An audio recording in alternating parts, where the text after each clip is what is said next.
سے پیسے مانگے، مثال دیتا ہوں، ہمارے ساتھ بھی ہوتا ہے، آپ کے ساتھ بھی ہوتا ہے، کوئی دوست تو قریب بھی ہو، آ جائے یار کہ کسی مشکل میں ہوں بھائی مدد کر دو، ہم شاید مدد کر بھی دیں، یار بڑا کلوز ہے، رشتہ دار ہے، گرائی ہے، تھوڑی دیر بعد پھر آ جائے، یار دوبارہ چاہیے پیسے، پھنس گیا ہوں، مسئلہ حل نہیں ہوا، اب شاید جیب میں مشکل سے ہاتھ جائے لیکن یار دوست ہے چلو دے دو، تیسری بار آ جائے، یار یہ تو مانگنے والا ہو گیا ہے، بار بار آتا ہے، چوتھی بار آ جائے تو موبائل اس کا اٹھنا بند ہو جائے گا، پانچویں بار شاید آپ اس کا نمبر بھی بلاک کر دیں گے، چوکیدار کو بھی کہہ دیں گے اس کو قریب نہیں آنے دینا، یہ تو مانگنے والا ہو گیا ہے۔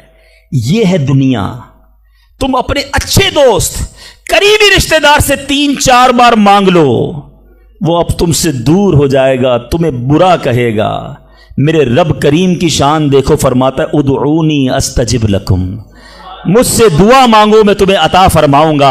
اجیب دعوت الداعی اذا دعانی، میں دعا مانگنے والے کی دعا قبول کرتا ہوں جب وہ مجھے پکارے۔ اللہ اکبر، اللہ تعالیٰ زیادہ مانگنے والوں سے زیادہ محبت فرماتا۔ ایک اور عجیب بات بتاؤں کہ اللہ تبارک و تعالی ان بندوں سے ناراض ہوتا ہے۔ دنیا میں ہے کوئی ایسا سخی؟ کریم دیکھو میرا مالک، جو نہیں مانگتا رب اس سے ناراض ہوتا ہے۔ شاعر لکھتے ہیں نا، تو کریم ہی جو ٹھہرا تو کرم کے کیا ٹھکانے، تو کریم ہی جو ٹھہرا تو کرم کے کیا ٹھکانے، تو نوازنے پہ آئے تو نواز دے زمانے۔ میں نے آپ کو قرآن کی کچھ آیات کے ذریعے یہ احساس دلایا کہ دعا کی اہمیت کیا ہے۔ اب آؤ میں آپ کو آپ کے نبی علیہ الصلوۃ والسلام کی کچھ حدیثیں بتاتا ہوں، کس طرح انکریج کیا اللہ کے حبیب علیہ الصلوۃ والسلام نے، کیسی حوصلہ افزائی فرمائی ہے دعا کے بارے میں۔ اللہ کے حبیب علیہ الصلوۃ والسلام فرماتے ہیں اللہ تعالیٰ کے نزدیک کوئی چیز دعا سے بزرگ تر نہیں ہے۔ اللہ کے نزدیک سب سے بزرگ چیز وہ دعا ہے، اور دعا کو حدیث میں مخ العبادہ، عبادت کا مغز کہا گیا، ٹاپ آف دا لسٹ جو عبادت ہے نا وہ دعا ہے۔ مگر آج دعا کی طرف توجہ ہی نہیں ہے۔ ہم تو سمجھتے ٹھیک ہے مانگ لی نہیں مانگی، ارے دعا نہ مانگنے والوں سے رب ناراض ہوتا ہے، اور جو جتنا مانگتا ہے رب اس سے اتنا خوش ہوتا ہے۔ میرے میٹھے اسلامی بھائیوں، اللہ فرماتا ہے، سنو حدیث قدسی ہے، اے فرزند آدم تو جب تک مجھ سے دعا کرتا رہے اور میرا امیدوار رہے گا، میں تیرے گناہ کیسے ہی ہو معاف فرماتا رہوں گا، اور مجھے کچھ پرواہ نہیں ہے۔ جب تک مانگو کہ رب عطا فرمائے گا۔ اب ہم بڑے نادان ہیں، پرابلم یہ ہم بڑی جلدی مچاتے ہیں، یار اتنے دنوں سے دعا کر رہا ہوں مسئلہ ہی حل نہیں ہو رہا ہے، میں نے دعا کی یا اللہ کاروبار میں برکت دے دے، کل بھی 5,000 کی بکری ہوئی، آج بھی 5,000 کی، کوئی اضافہ نہیں ہے۔ جناب میں دعا کرتا ہوں یا اللہ صحت دے دے، شوگر لیول کم ہی نہیں ہو رہا۔ میں دعا کرتا ہوں یا اللہ بیٹا دے دے، بیٹا مل ہی نہیں رہا۔ میں انشاءاللہ اور بھی باتیں اس میں عرض کروں گا، میں صرف ابھی اس حدیث کو کلیئر کر دیتا ہوں۔ میں آپ سے پوچھنا چاہتا ہوں، آپ نے دعا کی کہ یا اللہ میرے کاروبار میں برکت دے دے، آپ کی جو سیل تھی وہ ایز اٹ از رہی، لیکن آپ کی دکان میں آگ لگنے والی تھی، آپ کی دکان میں ڈکیتی ہونے والی تھی، آپ نے دعا مانگی، اللہ نے اس بلا کو روکنے میں لگا دیا۔ سچ بتاؤ پیسے تھوڑے بڑھ جاتے اچھا تھا، یا دکان میں آگ نہ لگی یہ بڑا کرم ہو گیا؟ میں نے گھر سے نکلنا تھا، میرا ایکسیڈنٹ ہونا تھا، ٹانگ ٹوٹنی تھی، میں نے اللہ سے دعا کی تھی یا اللہ بیٹا دے دے، وہ دعا کو کنورٹ کیا گیا، میری ٹانگ بچ گئی، میرا ایکسیڈنٹ بچ گیا۔ بتاؤ یہ اللہ کی مہربانی نہیں ہے؟ پرابلم پتہ ہے کیا ہے؟ ہمیں دنیا والوں پر سب پر بھروسہ ہے، ہمیں اللہ پر بھروسہ نہیں ہے۔ ہم سمجھتے پتہ نہیں دعا قبول کیوں نہیں ہوتی ہے۔ دعا کے آداب میں لکھا ہے کہ اللہ اس بندے کی دعا قبول نہیں فرماتا جو دعا کی قبولیت میں جلدی مچاتا ہے، جو کہتا ہے جلدی قبول ہو جائے، بس آج ہی قبول ہو جائے۔ اچھا پھر لوگ شکوے بھی بڑے کرتے ہیں، یار میں نے جمعے کے دن بھی دعا کی، مزار پہ جا کے بھی دعا کی، بزرگوں سے بھی دعا کرائی، کسی نے کہا کعبے کو دیکھ کر پہلی دعا کرو وہ قبول ہوگی، کعبے پر بھی چلا گیا، میں مدینے بھی گیا، میری دعا ہی قبول نہیں ہو رہی، میرا پرابلم ہی سولو نہیں ہو رہا۔ اب ذرا 2-3 حدیثیں سناؤں گا، یہ ساری غلط فہمیاں، یہ سارے مسکنسیپشن اگر آپ توجہ سے سنیں گے تو دور ہو جائیں گے۔ اللہ کے حبیب علیہ الصلوۃ والسلام فرماتے ہیں دعا بندے کی 3 باتوں سے خالی نہیں ہوتی، 3 میں سے کوئی ایک بینیفٹ لازمی ملتا ہے۔ آقا فرماتے ہیں یا تو اس دعا کے بدلے گناہ بخش دیا جاتا ہے، یا اس میں جو مانگتا ہے وہ مل جاتا ہے، دنیا میں جو مانگا وہ مل گیا، سیکنڈ یہ آپشن ہے۔ تیسرا فرمایا کہ اللہ اس کے لیے اس دعا کا ثواب جمع کر دیتا ہے۔ حدیث کے الفاظ ہیں جب بندہ قیامت کے دن جا کر اتنی ساری نیکیاں دیکھے گا پہاڑ جتنی، تو عرض کرے گا مولا یہ کام تو میں نے نہیں کیے، کدھر سے ہوئے؟ ارشاد ہوگا یہ تیری وہ دعائیں ہیں جو دنیا میں قبول نہ ہوئی تھیں، اس کا ثواب ہم نے جمع کر دیا ہے۔ بندہ قیامت کے دن تمنا کرے گا کاش میری دنیا میں کوئی دعا ہی قبول نہ ہوتی، اتنا اجر اتنا ثواب۔ تو اس کا مطلب کیا ہوا کہ دعا مانگتے وقت کنجوسی نہ کیا کرو، ایچ اینڈ ایوری ورڈ، ہر لمحہ آپ کا دعا میں عبادت ہے، اور یہ آپ کے نامہ اعمال میں بڑھوتری کا سبب ہے۔ دعا میں یہ نہ سوچا کرو کہ پتہ نہیں کیا ملنا ہے نہیں ملنا، یقیناً ملنا ہے۔ اب دوسری حدیث سنو اور ایمان تازہ ہوگا۔ اللہ کے حبیب علیہ الصلوۃ والسلام فرماتے ہیں، جس کا مضمون ہے کہ جب کوئی فاسق، فاجر، گناہ گار دعا کرتا ہے، بعض اوقات یہ بھی خیال آتا ہے شیطان ہے نا، یار میں 5 ٹائم نماز بھی پڑھتا ہوں، میں روزے بھی رکھتا ہوں، میں درود بھی پڑھتا ہوں، میں زکوٰۃ بھی دیتا ہوں، میرے کام سیدھے ہوتے نہیں ہیں، میری دعائیں قبول ہوتی نہیں، وہ برابر میں میرا پڑوسی ہے، ایک وقت کی نماز پڑھتا نہیں ہے، کام سارے اس کے الٹے ہیں، کاروبار اس کا ترقی کر رہا ہے، گھر اس کے بن رہے ہیں، یہ کیا ماجرا ہے؟ اول تو ہمیں یہ سوچنا نہیں چاہیے کہ میں نیک ہوں، ہر وقت ہمیں یہ سوچنا چاہیے کہ میں سب سے برا ہوں، میری بہت ساری خطائیں، لیکن اس کے باوجود اب جو میں حدیث سنانے جا رہا ہوں یہ بہت سو کی بہت بڑی کنفیوژن کو دور کر دے گی۔ اللہ کے حبیب علیہ الصلوۃ والسلام فرماتے ہیں، جس کا مضمون ہے جب کوئی فاسق، فاجر، گناہ گار شخص اللہ کی بارگاہ میں دعا کرتا ہے، اللہ فرشتوں سے فرماتا ہے اس کا کام جلدی کر دو۔ کیوں؟ فرماتا ہے اس کا مانگنا پسند نہیں آ رہا، اس کی آواز اچھی نہیں، جلدی کام کر دو۔ اور فرمایا جب اللہ کا کوئی نیک بندہ، رب کا محبوب جب اللہ کی بارگاہ میں دعا کرتا ہے، اللہ فرشتوں سے فرماتا ہے ابھی اس کو نہ دینا، ابھی اس کا کام نہ کرنا، اس کو اور مانگنے دو، مجھے اس کا مانگنا بڑا پسند آ رہا۔ میں آپ سے پوچھتا ہوں خدا کی قسم، میں جو مانگوں وہ مجھے میرا رب دے دے، یہ اچھا ہے، یا زندگی میں ایک دعا میں ایسی کروں کہ اللہ جبریل سے کہے کہ میرے بندے کا کام نہ کرنا، اس کو اور مانگنے دو، اے میرے فرشتوں اور مانگنے دو، مجھے اس کا مانگنا بڑا پسند آ رہا ہے۔ کاش زندگی میں ایک دعا، مجھے بتاؤ نا، میرا رب یہ کہہ دے کہ میرے بندے کی آواز مجھے پسند ہے، پھر تو میرا کام ہو گیا نا، میرے رب کو میں پسند آ گیا، اس سے بڑی کیا چیز ہے؟ مگر بدقسمتی ہے اس شخص کے لیے جو اللہ کی بارگاہ میں شکوہ کرتا ہے کہ میرا کام نہیں ہو رہا، میری دعا قبول نہیں ہو رہی۔ جلدی نہ مچایا کرو، اللہ پر بھروسہ رکھو۔ اور اب آخری بات سے اور آپ کا کلاؤڈ کلیئر ہو جائے گا۔ وہ لوگ جو کہتے ہیں پتہ نہیں میرے مسئلے حل کیوں نہیں ہو رہے، میں اللہ کی بارگاہ میں اتنا دعا کرتا ہوں مسئلہ حل نہیں ہوتا، سنو اب میں آپ کو ایک لاجیکلی مثال دیتا ہوں، یا عقلی مثال دیتا ہوں۔ آپ والد ہیں، آپ میں سے بہت سارے والد ہوں گے، کئی بڑے بھائی ہوں گے، آپ نے بچے پالے ہیں یا کئی ابھی بھی بچے والے ہیں۔ میں آپ سے سوال کرتا ہوں، آپ کا چھوٹا بیٹا ہو، اسمال چائلڈ، بیمار ہو جائے، گلا خراب، فلو، شدید کھانسی، اب وہ بچہ آپ سے ضد کرے کہ ابو جان میں نے آئس کریم کھانی ہے، میں نے ٹھنڈا شربت پینا ہے، کھانسی بھی ہو رہی ہے، بتائیے آپ پلائیں گے اس کو؟ جواب دیجئے۔ سب منع کر رہے ہیں نہیں پلائیں گے نا۔ اچھا اب وہ بچہ رونا شروع کر دے، آپ کے بالکل سامنے بیٹھے چیخے مار رہا ہے، رو رہا ہے، آپ کا ایک دوست بھی ساتھ بیٹھا ہے، وہ ابھی آیا، دیکھا بچہ رو رہا ہے آئس کریم کے لیے، باپ کہہ رہا نہیں کھلاؤں گا۔ اب دوست کیا کہے گا؟ یار کیسے والد ہو، بچہ رو رہا ہے کھلا دو نا آئس کریم۔ اس کو پتہ نہیں ساری بات، تو آپ اس کو کیا رپلائی دیں گے؟ آپ کہیں گے میں والد ہوں، مجھے پتا ہے بچے کو کب کیا دینا ہے، ابھی آئس کریم کھلا دوں گا تو گلا خراب ہو جائے گا، یہ اور بیمار ہو جائے گا، اس کو آئس کریم دینا اس سے محبت نہیں ہے، دشمنی ہے۔ ایسا ہی ہے؟ ذرا بات میرے ساتھ رہیے گا۔ اب بڑی دل پر ہاتھ رکھ کر میری بات سننا، تم والد ہو، تمہیں پتا ہے بچے کو کب کیا دینا ہے، میرے خالق کو نہیں پتا مجھے کب کیا دینا ہے؟ میں مانگ رہا ہوں یا اللہ روزی میں برکت دے، وہ نہیں دے رہا، میں مانگ رہا ہوں یا اللہ اولاد دے، وہ نہیں دے رہا، میں گر گڑا رہا ہوں یا اللہ کرائے کے مکان میں ہوں اپنا مکان دے دے، وہ نہیں دے رہا، اے مولا میں فلاں ملک میں جانا چاہتا ہوں، ویزے لگانا چاہتا ہوں، نہیں مل رہے ویزا، ارے کیوں یقین نہیں رکھتے؟ جتنے ادھر بیٹھے ہو میں آپ سے پوچھتا ہوں، کون ہے جو یہ کہتا ہے میری ماں مجھ سے محبت نہیں کرتی؟ ارے ماں تو وہ ہستی ہے جو اپنے سکھ قربان کر کے ہمیں سخی کرتی ہے، ساری رات ہمارے لیے جاگنے والی ہماری ماں ہے۔ تو جو ماں تکلیف نہیں دے سکتی، وہ ماؤں سے زیادہ پیار کرنے والا کیسے ہماری دعا قبول نہیں کرے گا؟ یہ یقین رکھ لو، اگر میں مانگ رہا ہوں وہ نہیں دے رہا تو وہی میرے لیے بہتر ہے۔ میرا کام نہیں ہو رہا نا، وہی میرے لیے بہتر ہے جو اولاد کے تمنائی ہیں، نہیں مل رہی اولاد، یقین کر لو کہ میرے لیے اولاد بہتر نہیں۔ پوچھو ان ماں باپ سے جن کے بچے مار کر انہیں گھر سے نکال دیتے ہیں، وہ کہتے ہیں کاش بچہ پیدا ہی نہ ہوتا، بیٹے نے مارا ہے مجھے، بیٹے نے گھر سے نکال دیا۔ ایسی اولاد نہیں دنیا میں؟ ان ماں باپ سے پوچھو، کیا پتا آپ کے مقدر میں ویسی ہی اولاد ہو۔ اور اللہ فرما رہا ہے، اللہ کریم ہے، ہمارے بارے میں اچھا فیصلہ کیا کہ ہمیں اولاد سے محروم رکھا۔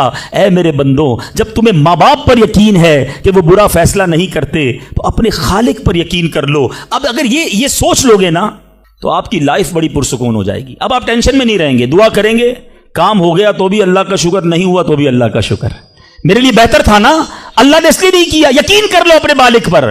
ایک بار میں افریقہ میں تھا، تنزانیہ میں، ایک بہت بڑے بزنس مین تھے، انہوں نے کہا میرا بہت بڑا ان کا کاروبار تھا، 7,000 گھر انہوں نے بنائے تھے، پورا سٹی بنایا، بڑی محبت کرتے ہیں دعوت اسلامی سے۔ مجھے کہا تنزانیہ آئے، اب ہمارے ساتھ چلیں اور ہمارے اس پورے شہر کے اندر دعا کر دیں۔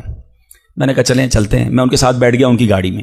سنیے گا ذرا، میں اس بزنس مین سے ایک بات سیکھا ہوں اور میں بھولتا نہیں ہوں بات، تقریباً جب بھی میں نے یہ بیان کیا مجھے واقعہ خود ہی یاد آ جاتا ہے۔ تو ہم گئے اس کے ساتھ، one of the biggest business man of that country, بڑا کام تھا ان کا۔ ہم گئے تو اتفاق تھا جو پل تھا اس شہر کو اور ان کے شہر کو ملانے والا، وہاں کوئی ورک ہو رہا تھا، کام ہو رہا تھا۔ گاڑی رک گئی ہماری، وہ بڑا آدمی تھا، اس نے کئی لوگوں کو فون کیا، بھائی ہماری گاڑی کو نکلنے دے۔ کہا نہیں صاحب گاڑی نہیں نکل سکتی، پل پر کام ہو رہا ہے، ٹریفک کلوز۔ بہت کوشش کی اس نے، نہیں ہوا، ہم واپس آ گئے۔ جب ہم واپس آئے تو مجھے لگا کہ یار اس کو بیچارے کو دل چھوٹا ہو جاتا ہے نا انسان کا، بڑی محبت سے لے کر گیا اور لے ہی نہیں جا سکا۔ تو میں نے کہا آپ گھبرائیں نہیں، اس میں کوئی خیر ہوگی، اللہ خیر کرے گا۔ میں ان کو تسلی دے رہا ہوں۔ یار اس بندے نے جو جملہ کہا نا، وہ کہتا ہے بھائی میری زندگی کا ایک دستور ہے، جب میرا کام ہو جاتا ہے نا تو میں ایک بار اللہ کا شکر ادا کرتا ہوں، نہیں ہوتا تو 2 بار اللہ کا شکر ادا کرتا ہوں۔ میں شاکڈ ہو گیا، میں نے کہا آپ نے کیا کہا، ذرا دوبارہ کہیے۔ وہ بزنس مین ہے، مولوی، کوئی عالم دین نہیں تھے، لیکن مجھے سکھا گیا وہ بندہ۔ میں نے کہا دوبارہ کہیے۔ وہ کہتا ہے جب میرا کام ہو جاتا ہے نا میں ایک بار اللہ کا شکر ادا کرتا ہوں، جب نہیں ہوتا تو میں 2 بار اللہ کا شکر ادا کرتا ہوں۔ میں نے کہا یہ کیوں؟ کہتے نہیں کس نے کیا، کام نہیں ہوا تو کس کی مرضی سے ہوا، ہم دونوں کا جانا وہاں ٹھیک ہی نہیں تھا، جب ہی روڈ بند ہو گیا، اللہ نے جو کیا میرے مالک نے بہتر کیا۔ میں نے کہا یار آپ کمال کی شخصیت ہو، میں اتنا خوش ہوا اس بندے سے۔ یہ فارمولہ یاد کر لو، لائف پرسکون ہو جائے گی۔ جو مانگو مل جائے یا اللہ تیری مہربانی، جو نہ ملا یا اللہ پھر بھی تیری مہربانی، تو میرے ماں سے زیادہ مجھے چاہنے والا ہے، بہتر تھا جبھی تو نہیں دیا۔ تو بہرحال میرے میٹھے اسلامی بھائیوں، دعا میں کنجوسی نہیں، دل و جان سے مانگو، ٹھیک ہے؟ اچھا اب دعا کے کچھ آداب بھی سن لیں۔ دعا قبول نہ ہونے کا ایک سبب حرام روزی بھی ہے۔ حدیث کے الفاظ ہیں حرام خور کی دعا قبول نہیں ہوتی۔ بندہ حرام بھی کھا رہا ہے، سود کا کام بھی کر رہا ہے، ملاوٹ بھی کر رہا ہے، جھوٹ بول کر روزی بھی کما رہا ہے، کہتا ہے دعا کیوں قبول نہیں ہوتی؟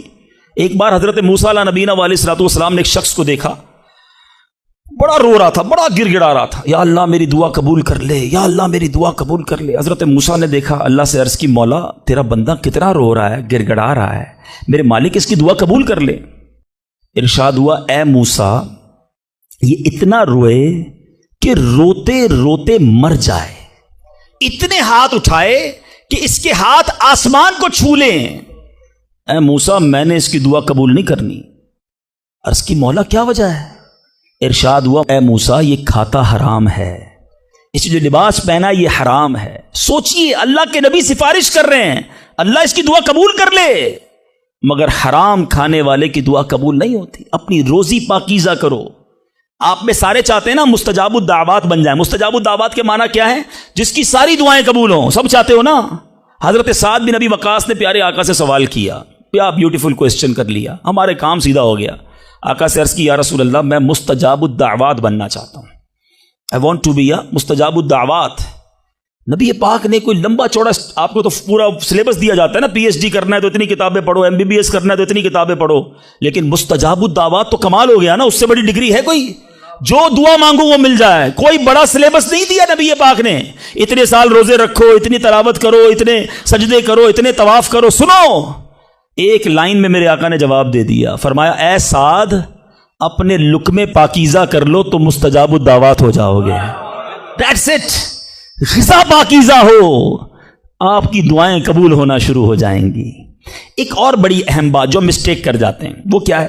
کہ ہم دعا کے اندر فوکس نہیں کرتے. یاد رکھیں, اللہ غافل دل کی دعا نہیں سنتا, یاد رکھیے گا. مثال کے طور پہ ہم دعا کرتے وقت آمین, کبھی ادھر دیکھ رہے ہیں آمین آمین آمین, بات اللہ سے کر رہے ہو اور دھیان کہیں اور ہے. اس کو میں آپ کی اگزامپل دیتا ہوں. آپ میں سے کئی ٹیچرز بیٹھے ہوں گے, پروفیسر بیٹھے ہوں گے, سیٹھ بیٹھے ہوں گے, والد بیٹھے ہوں گے. آپ کا اسٹوڈنٹ آپ کے سامنے بیٹھا ہے, آپ کا بیٹا آپ کے سامنے بیٹھا ہے, آپ کا ماتحت آپ کے سامنے بیٹھا, آپ اس کو بڑا کوئی بات سمجھا رہے ہیں, بیٹا دیکھو یوں کرنا یوں کرنا ہے. وہ کبھی ادھر دیکھے, کبھی ادھر دیکھے, کبھی موبائل نکال لے. کیسا لگے گا آپ کو؟ کمال ہے یار, میں تم سے بات کر رہا ہوں اور تمہارا دھیان کہیں اور ہے. توجہ سے سنو. آپ کو برا لگتا ہے آپ کا بچہ آپ کی بات نہ سنے. تم رب کی بارگاہ میں ہاتھ اٹھا کر دھیان کہیں اور ہے, کدھر سے دعا قبول ہوگی؟ یہ بے ادبی ہے. بارگاہ الہی میں حاضر ہیں تو بس فوکس, پتا چلے میں کس کے دربار میں ہوں, آنکھیں جھکی ہوں, ادب سے بندہ بیٹھے وضو کر کے, ہیں اس کا خیال مالک کے دربار کی طرف ہو کہ غلام ایک مجرم بادشاہ کے دربار میں ہاتھ اٹھائے بھکاری بن کر حاضر ہوا ہے. پھر دیکھیں کیسے عطا ملتی ہے. ایک اور مسٹیک, دعا قبول نہ ہونے کا ایک سبب, اور وہ ہے یقین. ایک بڑا پرابلم یہ ہے, بندہ کہتا ہے یار چلو مانگ لیتے ہیں, باقی ہوتی نہیں اپنی دعا قبول. ہے روایتوں کا مضمون ہے, جو بندہ یہ کہے نا کہ دعا پتہ نہیں قبول ہوگی یا نہیں, اس کی قبول ہی نہیں ہونی ہے, وہ نہ مانگے. یقین چاہیے, وہ بلیف چاہیے, وہ یقین ساتھ ہو تو پھر دعا عرش تک جاتی ہے. ایک واقعہ مجھے یاد آیا. ایک بار ایک گاؤں میں بارش نہیں ہو رہی تھی, بڑا زبردست قحط. گاؤں والوں نے طے کیا چلو مل کر ذرا دعا کرتے ہیں, نماز استسقاء وغیرہ پڑھتے ہیں. گاؤں کے سارے لوگ جمع ہوئے, ہزاروں کا مجمع. کئی سالوں سے اس گاؤں میں بارش ہی نہیں ہوئی, پتے پتے کو بوند بوند کو لوگ ترس رہے, قحط. ایک نوجوان, ایک ینگسٹر آیا, ہاتھ میں اس کی چھتری ہے. سارے گاؤں والے ہنسنے لگے کہ اللہ کے بندے, کئی سالوں سے ایک قطرہ پانی کا نہیں گرا, تم چھتری لے کر آئے ہو. اس نوجوان نے کمال کا جواب دیا کہ جس سے مانگنے آئے ہیں وہی تو برسانے والا ہے. اب اگر اس نے برسا دی تو کیا بھیگتے ہوئے جاؤں گا؟ اب ہوا یہی. کتاب میں لکھا سب نے دعا مانگی, نوجوان کے یقین کی برکت سے دعا کے دوران موسلا دھار بارش شروع ہو گئی. سارا گاؤں بھیگتے ہوئے گیا, نوجوان چھتری کے نیچے چلتا ہوا جا رہا ہے. یقین ہوگا تو کام ہوگا. دعا پر یقین نہیں, اللہ پر ہی یقین نہیں ہے تو کام کیسے ہوگا؟ یہ تو چند میں نے آداب بیان کر دیے. اب میں دو بڑی اہم باتیں کرنا چاہتا ہوں کہ دعا جو ہے نا ماں باپ کی, وہ بڑی امپورٹنٹ ہے. بعض اوقات ہم سمجھتے ہیں کہ یار کام نہیں ہو سکتا میرا, بڑا ٹپیکل ہے, میں بڑی مشکل میں پھنس گیا ہوں, میرے مسائل بہت ہیں, یہ مسئلہ حل ہو ہی نہیں سکتا, میں اتنے بڑے قرضے میں آ گیا ہوں کہ وہ قرضہ کیسے اترے گا؟ میں ساری زندگی نوکری کرتا رہا ہوں, قرضہ تو نہیں اترنا. میری یہ بیماری ڈاکٹر کہتے ٹھیک ہی نہیں ہوگی.